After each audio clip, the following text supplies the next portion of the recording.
जब कमाई से ज़्यादा खर्चा हो तो कर्ज लेना पड़ता है। और आज़ादी के बाद कोई भी सरकार हो, ये हालात हमारी उन सरकारों के रहे हैं कि हर साल जो हमारे देश का कर्ज है वो लगातार बढ़ रहा है, क्योंकि जो हर साल खर्चा होता है उससे कमाई बहुत कम होती है या फिर दिखाई जाती है या फिर जो भी हो।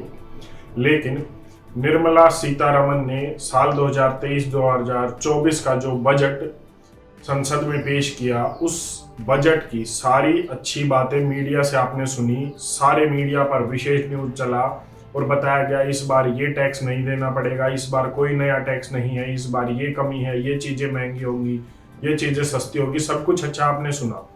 लेकिन आज तक किसी भी, ना तो मीडिया ने, किसी भी न्यूज़ चैनल ने आपको ये नहीं बताया कि इस साल सरकार ने कितना कर्ज लेने की घोषणा की। क्योंकि हर साल जब कोई भी सरकार कर ये अपना बजट पेश करती है, सालाना बजट, तो उसमें वो ये भी बताती है कि इस साल हम इतना कर्जा नया लेंगे जिसकी वजह से देश चलेगा। वो कर्जा हम कहाँ से लेंगे, वो कर्जा हम कैसे चुकाएंगे। आज तक 1947 से लेकर 2023 तक किसी भी मीडिया न्यूज़ चैनल ने आपको ये नहीं बताया कि इस साल देश की सरकार ने ये घोषणा की है कि वो ये बजट यहाँ से लेंगे तब देश चलेगा। और दूसरी बात, इससे भी महत्वपूर्ण बात, इस बार सरकार ने कहा है कि हम जो कर्ज ले रहे हैं उसमें कर्जा आप भी दे सकते हैं और थोड़े बहुत पैसे कमा सकते हैं। ये भी मीडिया आपको नहीं बताएगा। क्यों? क्योंकि ये खबरें वो अपने लिए रखता है। दो पैसे अगर कमाने हैं तो वो लोग कमाएंगे, आप तक वो भी नहीं पहुंचने देंगे। लेकिन हम जरूर बताएंगे कि कितना कर्जा लिया जा रहा है, क्यों लिया जा रहा है, और सरकार अब जो कर्ज लेने की बात कर रही है उससे दो पैसे आप कैसे कमा सकते हैं।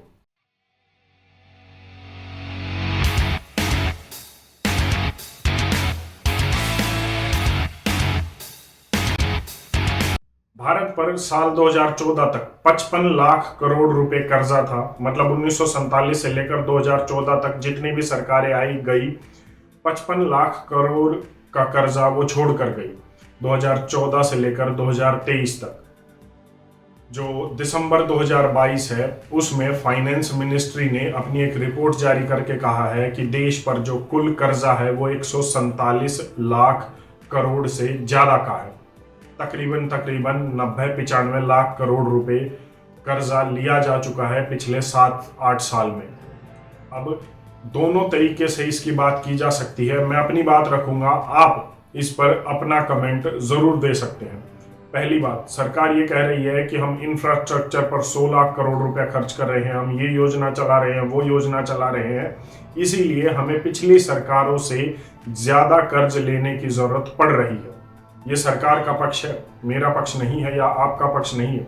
दूसरी ओर विपक्ष का तो यही है, वो ये कह रहा है कि जब आज़ादी के बाद से 2014 तक सिर्फ 55 लाख करोड़ रुपया कर्जा लिया, तो अब पिछले 7-8 साल में ऐसा क्या हो गया कि सरकार ने 90 से 95 लाख करोड़ रुपया कर्जा ले लिया। ये ओपोजिशन कह रहा है, ये विपक्ष कह रहा है। लेकिन मैं आपको बता दूं कि दोनों में से दोनों बातें ही राजनीतिक हैं। अगर आप अपनी बात करें तो आप अपना कमेंट जरूर छोड़िएगा। मेरा कहना तो सिर्फ इतना ही है कि अगर सरकार ये कहती है कि 100 लाख करोड़ रुपए इंफ्रास्ट्रक्चर में खर्च कर रहे हैं, योजनाएं चला रही है, तो सिर्फ इतना ही कहूंगा कि घर के कंगन गिरवी रखकर कभी भी घर की रंगाई पुताई नहीं की जाती। और सरकार अगर वो कर रही है तो वो गलत कर रही है। उसे एक बैलेंस जरूर तय करना होगा, क्योंकि देश बिक रहा है और इतना कर्जा वो कैसे चुकाएंगे। ये कर्जा मेरी और आपकी जेब से ही जाना है, चाहे वो इनकम टैक्स के रूप में हो, चाहे वो जीएसटी के रूप में हो, चाहे वो टोल प्लाजा टैक्स के रूप में हो, या किसी भी डायरेक्ट या इनडायरेक्ट टैक्स के रूप में हो। वो पैसा आपको ही चुकाना है। चाहे वो पहले 55 लाख करोड़ था वो भी हमें ही चुकाना है, अभी 147 लाख करोड़ हो गया है, या आगे इससे भी ज्यादा होगा। क्योंकि 2023-2024 का बजट जब पेश किया गया संसद में, तो निर्मला सीतारमन ने कहा है कि सरकार इस बार 15 लाख करोड़ रुपए का नया कर्ज लेगी देश को चलाने के लिए। हमारे देश की जितनी भी कमाई होती है, मतलब सरकार की जितनी भी कमाई होती है, जीएसटी से, इनकम टैक्स से, कस्टम से, या कोई भी कमाई लगा ले, तो वो लगभग सरकार ये कहती है कि इस साल एक अनुमान लगाया जाता है कि 31 लाख करोड़ रुपए होगी साल 2023-2024 में। और देश को चलाने के लिए जब सरकार ने अपना एस्टिमेट लगाया तो वो कहा कि वो 46 लाख करोड़ रुपए लगेंगे एक साल देश को चलाने के लिए। तो अब 15 लाख करोड़ रुपए कहाँ से आएंगे? 15 लाख करोड़ रुपए का कर्ज लिया जाएगा और इसका 57% कर्ज मतलब 8,88,000 करोड़ रुपए पहले 6 महीने में लिया जाएगा। अब ये किस तरीके से लिया जाएगा? इसमें जो ज्यादातर है वो बॉन्ड के रूप में, सरकारी बॉन्ड के रूप में निकाले जाएंगे और उन बॉन्ड्स के जरिए ये रुपया इकट्ठा किया जाएगा, ये कर्ज लिया जाएगा। अब यहाँ पर आती है मेन बात, महत्वपूर्ण बात कि इससे आप पैसा कैसे कमा सकते हैं। जो सरकार बॉन्ड रिलीज करेगी आरबीआई की साइट पर, आप उन बॉन्ड्स को खरीद सकते हैं।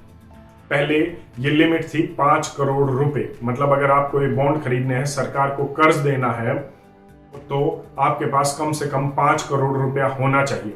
लेकिन पिछले 2 साल में सरकार ने इस कीमत को घटाकर 10,000 रुपए कर दिया है कि अगर आपके पास 10,000 रुपए भी हैं तो आप 10,000 रुपए के बॉन्ड सरकार से खरीदिए और उन 10,000 पर जो भी ब्याज सरकार दे रही है वो ब्याज कमा लीजिए और सरकार की थोड़ी सी मदद कर दीजिए। तो इसमें एक और बात यह है, जो पहली बात है वो ये कि 5 करोड़ से लेकर 10,000 रुपए इस कीमत को घटाना, इस वैल्यू को गिराना खुद एक संदेह पैदा करता है सरकार की मंशा पर कि किस तरीके से 5 करोड़ से लिमिट तय घटाकर 10,000 रुपए कर दी गई है कि सरकार को इन 10,000 रुपए के चिल्लर की भी जरूरत है। अब हम किस दिशा में जा रहे हैं वो आप तय कर सकते हैं। दूसरी बात, यहाँ पर ये जो बॉन्ड लिए जाते हैं, ये बॉन्ड लिए जाते हैं 3 साल, 5 साल, 7 साल, 10 साल, 14 साल या 40 साल तक भी आप इनको ले सकते हैं। जो सबसे ज्यादा लिए जाते हैं बॉन्ड वो होता है 10 साल के लिए और इस पर आपको 7% ब्याज मिलता है। अब यहाँ पर यह भी है कि अगर आप इस पैसे को बीच में निकलवाना चाहें तो आप ट्रेडिंग के माध्यम से उन्हें बेच सकते हैं, जैसे कि स्टॉक मार्केट में आप शेयर बेचते हैं कम या ज्यादा रुपए में। और अगर आप इन्हें पूरा करते हैं, मतलब मान लीजिए 10 साल के लिए आपने जो है 10,000 रुपए लगाए हैं, उसके बॉन्ड खरीदे हैं, तो आपको 7% के हिसाब से इंटरेस्ट मिलेगा, ब्याज मिलेगा।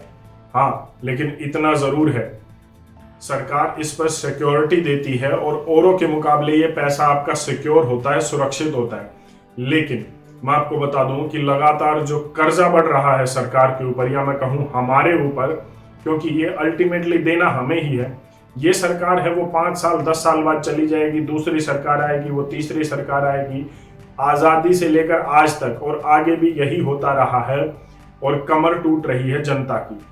चाहे कर्ज 55 लाख करोड़ हो, चाहे 147 लाख करोड़ हो, चाहे आगे चलकर 200 लाख करोड़ हो जाए, ये आपकी जेब से ही निकलना है। तो आपको तय करना है कि किस तरीके से आप अपने कमाने का इंतजाम करेंगे और सरकार ने जो कर्ज लिया है उस कर्ज को चुकाने का इंतजाम करेंगे।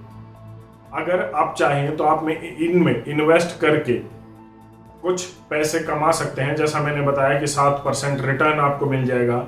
लेकिन जो नियर फ्यूचर है, मतलब निकट भविष्य है, 1-2 साल में जैसे मंदी की बात चल रही है और पैसा आपकी जेब से निकलने वाला है, तो इतना जरूर कहूंगा कि आपके पास अगर एक्स्ट्रा पैसा है, आप अपने पास अपना पैसा सुरक्षित जरूर रखिए। लेकिन फिर भी आप ये सोचते हैं कि मेरे पास ये पैसा ज्यादा है, आने वाली समस्याओं को भी मैं सुलझा सकता हूं और ये पैसा एक्स्ट्रा है, तो आप उस पैसे को इन बॉन्ड्स के रूप में लगा सकते हैं और कुछ पैसा कमा सकते हैं। आपकी इस पर अपनी क्या राय है, कमेंट करके जरूर बताएं। धन्यवाद। जय हिंद।